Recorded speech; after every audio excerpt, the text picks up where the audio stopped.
मैनू सच्चियां मोहब्बतां सिखाइयां मेरे यारा, मेरी रूह नू है रूह से मिलाया मेरे यारा, जहाँ रहती कोई भी आस ना वहाँ रहता बस प्यार है सनम। ओ प्यार है सनम। Hello and welcome to TV9 Punjab. मैं हूं आपके साथ कीर्ति अरोड़ा। मैं तो अपना इंट्रोडक्शन दे रही हूं, बट आज हमारे साथ जो गेस्ट हैं उन्हें इंट्रोडक्शन की बिल्कुल ज़रूरत नहीं है, लेकिन फॉर्मेलिटी के लिए ही सही हम इनका इंट्रोडक्शन करवाते हैं। हमारे साथ हैं YouTube sensation Gurashish Singh ji. Sir, most welcome. Thank you so much Kirti, it's pleasure and honour to be here. आप तो जानते ही हैं इनका अभी एक बहुत ही रोमांटिक सा सॉन्ग लॉन्च हुआ है, सच्चियां मोहब्बतां। बहुत अच्छा सॉन्ग है, आपने नहीं सुना है तो तुरंत सुनिए। तो मैं तो इंटरव्यू शुरू करने से पहले सर से यही लिरिक्स सुनना चाह रही हूँ। बहुत रोमांटिक सॉन्ग है। Sir, over to you.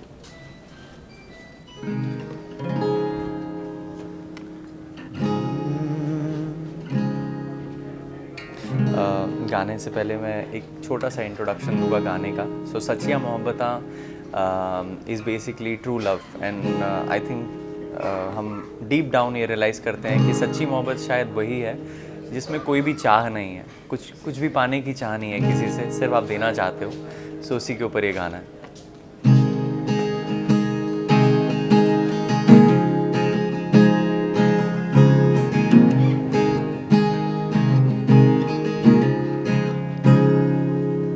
मैं खुश हूँ तू खुश है, मेरा यार सोना है, ये समझा मतलब है कि ये प्यार सोना है। चाहे फूल हो या कांटे, तेनू मैं दवा सौगाते, मेरी जान तेरी वो बातें मुझे याद आन मुलाकातें। सच्चा प्यार वो जो दिल से है किया,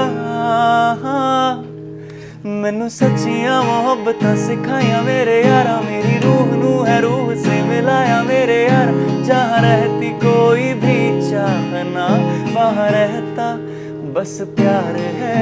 मैनू सच्चियां मोहब्बतां सिखाइयां मेरे यारा, मेरी रूह नू है रूह से मिलाया मेरे यारा, जहाँ रहती कोई भी आस ना वहाँ रहता बस प्यार है सनम। प्यार है सनम।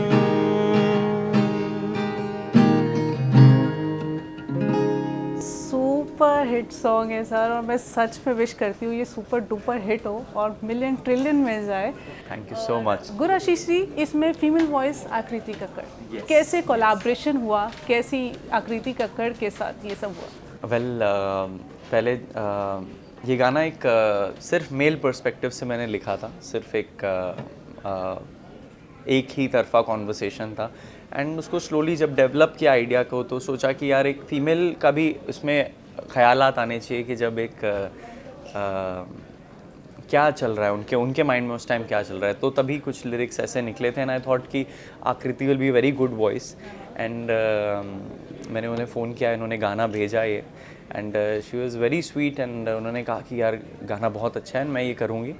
एंड उन्होंने मुझे मतलब she recorded it from a house, हम मिले भी नहीं इस दौरान to be very honest, but एक उनको शायद इतना अच्छा गाने का फीलिंग कन्वे हुआ कि उन्होंने जो गा के पहली बार भेजा वही फाइनल हो गया।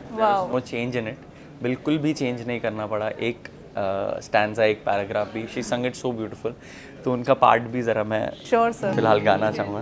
यस।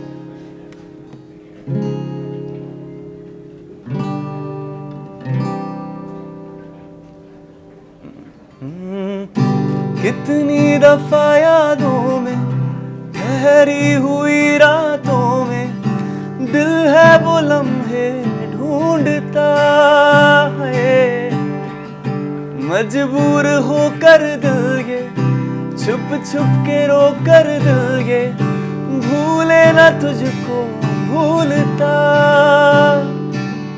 समझाएं कैसे और किसको सच्चे थे प्यार के इरादे, कितना भी जीतना चाहें हारे है किस्मत के आगे, दूर हो के भी तू मुझ में है बसा। मैनू सच्चियां मोहब्बतां सिखाया मेरे यारा, मेरी रूह नू है रूह से मिलाया मेरे यारा, जहाँ रहती कोई भी आस ना वहाँ रहता, बस प्यार है सनम। Very nice. ऐसे लग रहा ना बस ये गाते रहें और हम इन्हें सुनते रहें। नहीं, बिल्कुल ना। गुराशीष जी, इस सॉन्ग के बारे में जानना चाहेंगे और डिटेल में, कैसे लिखा, कितना टाइम आपको लगा और इसके लिरिक्स की इंस्पिरेशन क्या रही? एक्चुअली इस गाने के दौरान डेफिनेटली मैं कुछ इमोशंस गो थ्रू कर रहा था, वो हम फील कर सकते हैं।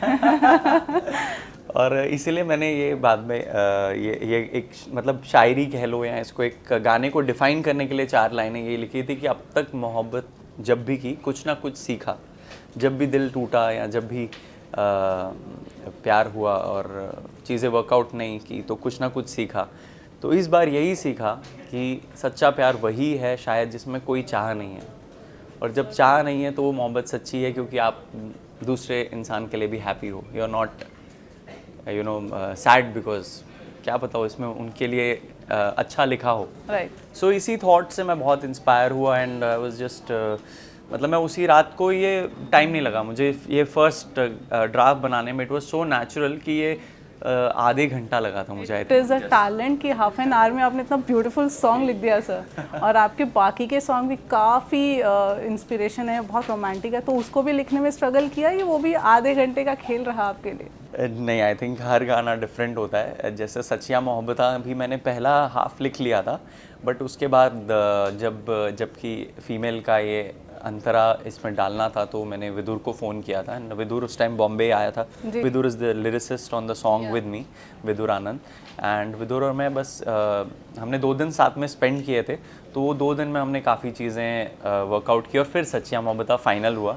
तो आई थिंक इसी तरह हर एक गाने को अपने हिसाब से टाइम लगता है। कुछ गाने ऐसे भी हैं, अभी आएंगे जो ऑलमोस्ट जैसे पूरा प्रोसेस बनाने में, लिखने, कंपोज, फिर रीराइट करने में 1 साल भी लगा। So the process is very uncertain. हमें भी नहीं पता होता कि कौन सा गाना कितना जल्दी बन जाएगा या कौन सा गाना कितनी देर में बनेगा। एग्जैक्टली। यहाँ हम आपके को पार्टनर विदुर आनंद की बात करेंगे। मैंने एक रिसर्च किया है कि आपके ज़्यादातर कंपोजिशंस उनके साथ हैं, तो विदुर आनंद के साथ कैसी दोस्ती बनी और कैसे उनके साथ आपने कोलैबोरेट किया?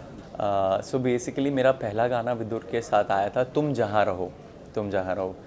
बहुत ही प्यारा गाना, इनफैक्ट मैं सुनाना चाहूँगा अगर प्लीज़। ये तो पूछने वाली बात ही नहीं है।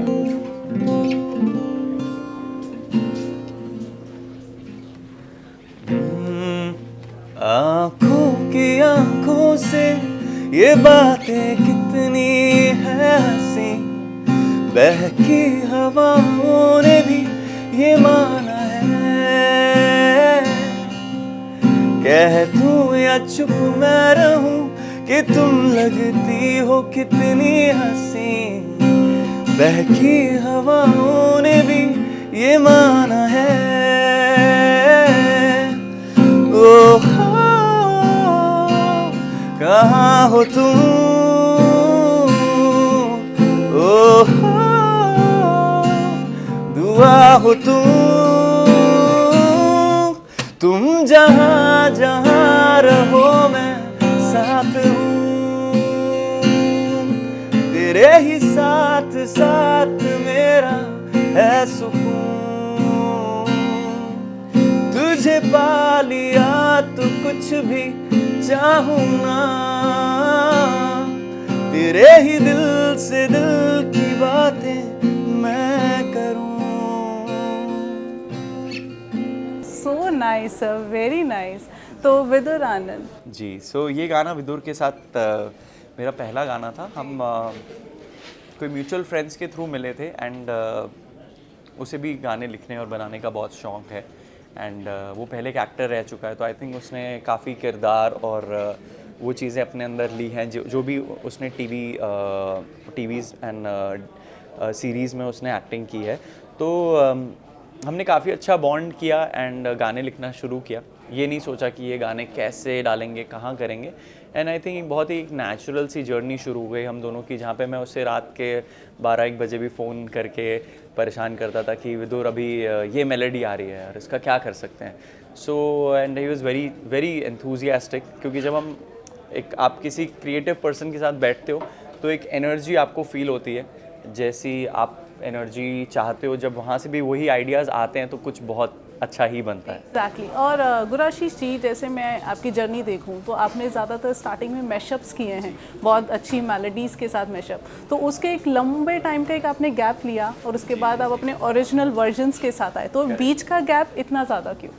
आई थिंक बीच में ये गैप कोविड के दौरान ही था, जब डेफिनेटली हम वीडियोस नहीं शूट कर पा रहे थे।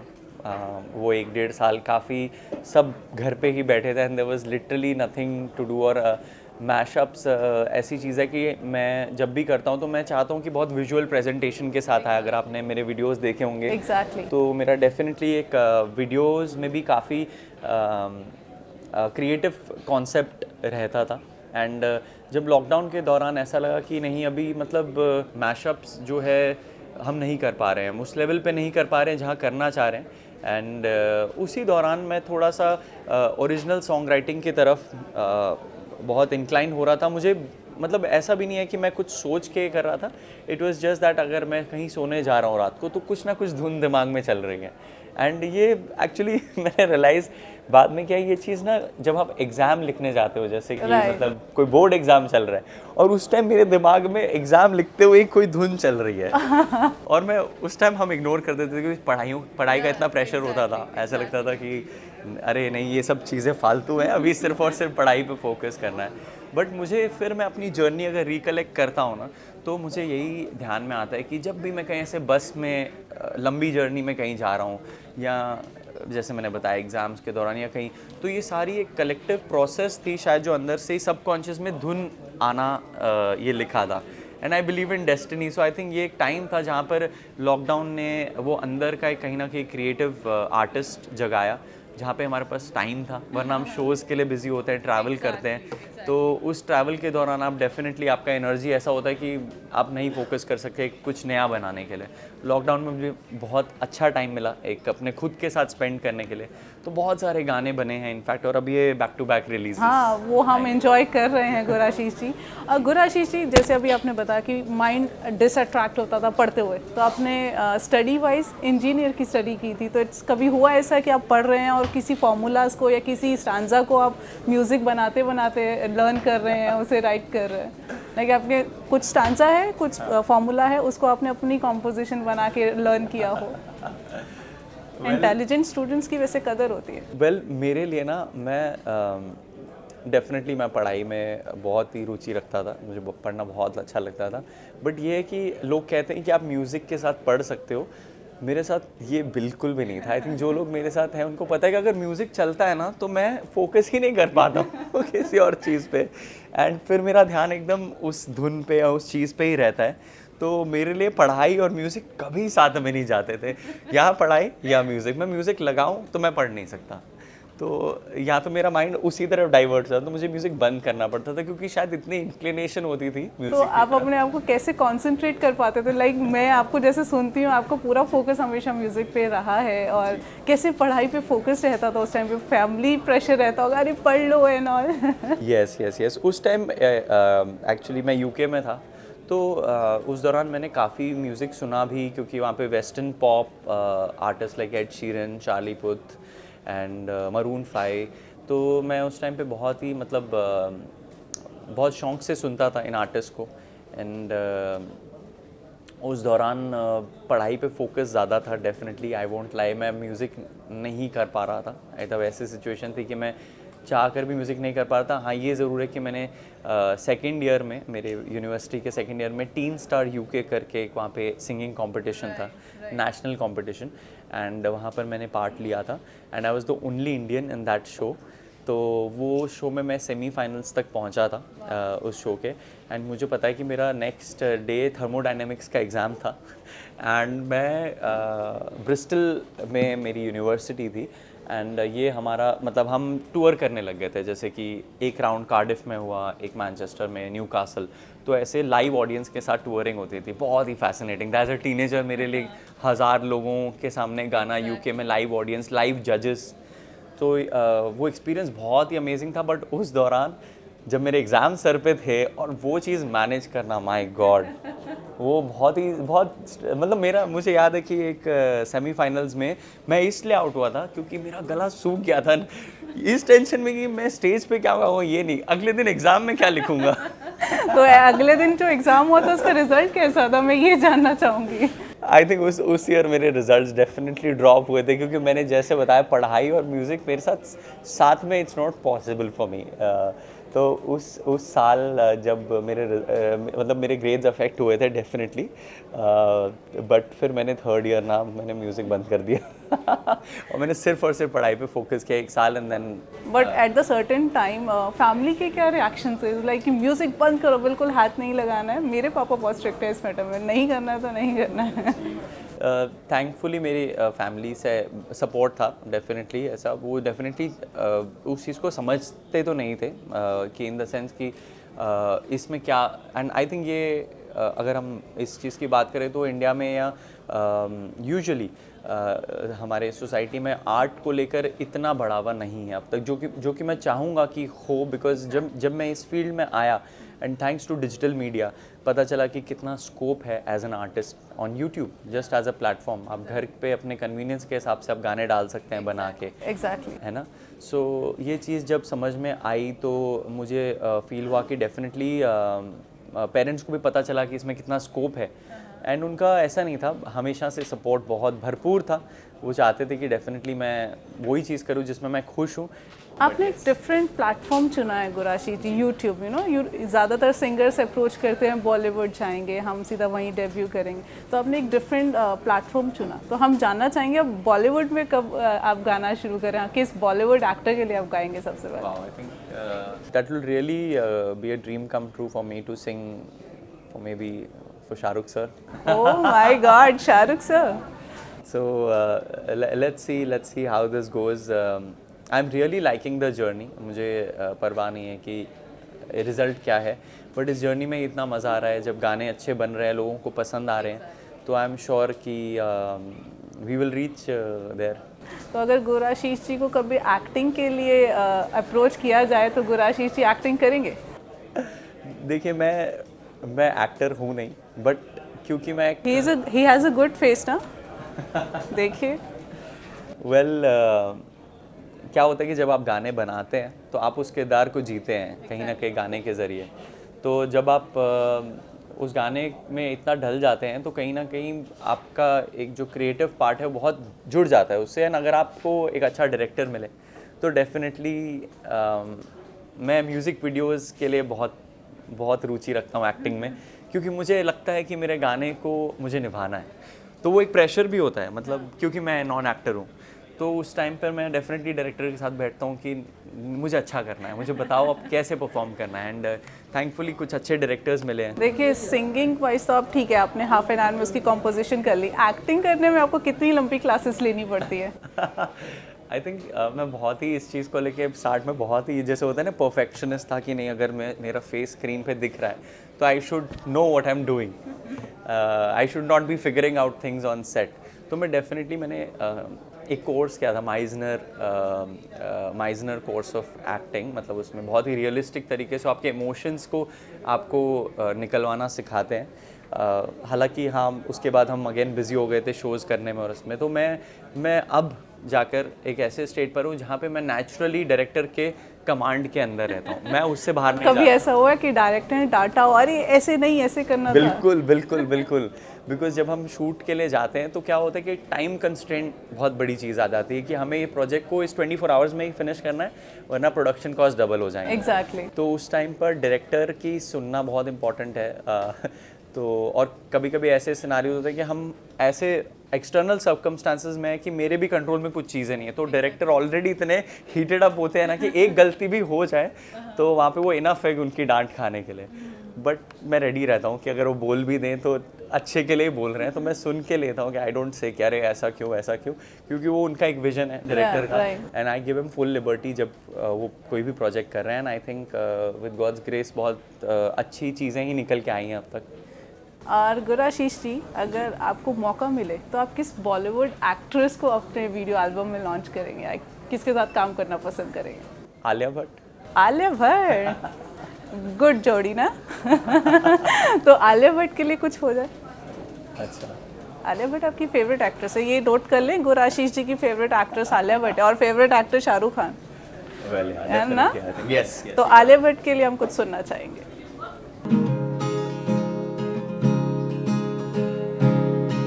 तेरे कानों के वो झुमके याद है, तेरी जुल्फों का लहराना याद है, तेरा चुपके से शर्माना याद है,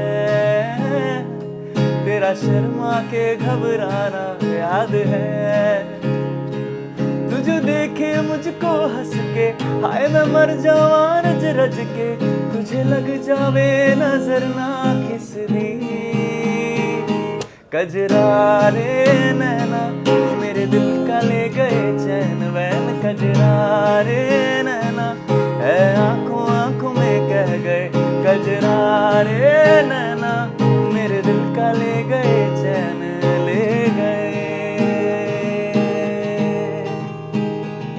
कजरा रे नैना मेरे दिल का ले गए चैन वैन, कजरा रे नैना है आंखों आंखों में कह गए, कजरा रे नैना मेरे दिल का ले गए चैन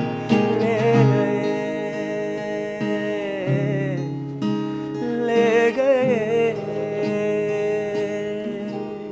तो आलिया भट्ट अगर इस सॉन्ग को सुनेंगी ना तो डेफिनेटली सॉन्ग एल्बम में काम करना चाहेंगी फॉर श्योर, नहीं करेंगे तो बाकी लड़के बहुत बैठी हैं। तो गुराशीष जी, मैं चाहूँगी कि आप यूथ को एक मैसेज दें कि आर्ट कितना इम्पॉर्टेंट है और अपने लिए जीना, अपने करियर पे फोकस रखना कितना इम्पॉर्टेंट है। एक मैसेज यूथ के नाम। आई थिंक ये बहुत इम्पॉर्टेंट है ये जानना कि हम दूसरों की सोच से हमेशा इन्फ्लुएंस होते हैं और हमारी सोच को भी फिर उसी डायरेक्शन में दौड़ाते हैं जहाँ पर सब भाग रहे हैं। तो it's very important to know कि आप एक इंडिविजुअल हो और आपकी अपनी सोच भले वो किसी भी डायरेक्शन में हो, बट अगर आपका दिल कहता है कि ये सही चीज़ है जो मैं कर रहा हूँ, है ना, तो उसे ज़रूर फॉलो करना चाहिए। एंड खुद से ट्रू रहना बहुत इम्पॉर्टेंट है। ये जानना कि हाँ मैं कहाँ, मुझ में कमियाँ हैं, उन कमियों को ढूंढना तराशना बहुत इम्पॉर्टेंट है, उन पर वर्क करना बहुत इम्पॉर्टेंट है। एंड जब आप एक इस सेल्फ जर्नी पर निकलते हैं तो कुछ टाइम ऐसा भी होगा जब आप को लगेगा कि नहीं यार कुछ नहीं हो रहा है, ये करने से, ये रूट लेने से कुछ नहीं हो रहा है, बट फिर वहीं पे आपको गॉड की ग्रेस नज़र आएगी जहाँ आप देखोगे कि नहीं यार एक छोटी सी रे ऑफ लाइट मुझे नज़र आई है। भले एक छोटे से रिजल्ट्स हों, है ना, भले कोई भी स्ट्रीम में अगर हम पढ़ाई ले लें या एक्स्ट्रा करिकुलर हॉबीज़ में, या फिर हम अपने आर्ट की तरफ भले म्यूज़िक हो, एक्टिंग हो, बढ़ना चाहते हैं, एक छोटा सा कदम लेना बहुत इंपॉर्टेंट है उस इनर बिलीफ को लेके, और वो स्लोली एक कॉन्फिडेंस में बिल्ड होगा। आपको कॉन्फिडेंस खुद से ही अंदर से एक जर्नी है वो आएगा, एंड फिर जब लोग उसे अप्रिशिएट करेंगे तो आप ये समझ लीजिए कि कुदरत खुश है कि आप अपनी जर्नी पर गए हैं। नाइस। तो ये जो गुराशीष जी का मैसेज है इसको बिल्कुल ध्यान रखिए। आज की चर्चा में हम आपसे अलविदा कहते हैं और गुराशीष जी को हम पकड़ते रहेंगे, उनको लेकर आते रहेंगे, आपको सिंगिंग सुनाते रहेंगे और जाते जाते उनको छोड़ेंगे नहीं। सर एक सॉन्ग।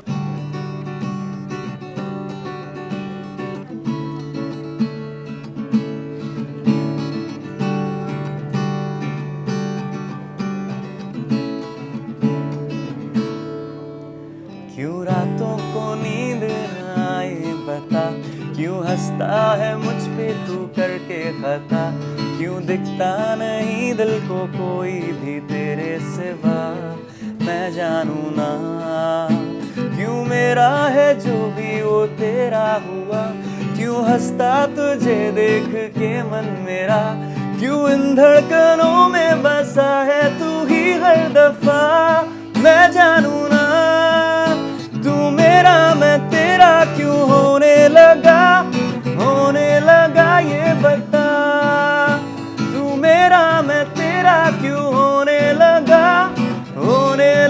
ये बता, हुई ना खबर कब ये कैसे हुआ ये बता, तू मेरा मैं तेरा क्यों होने लगा ये बता। ओ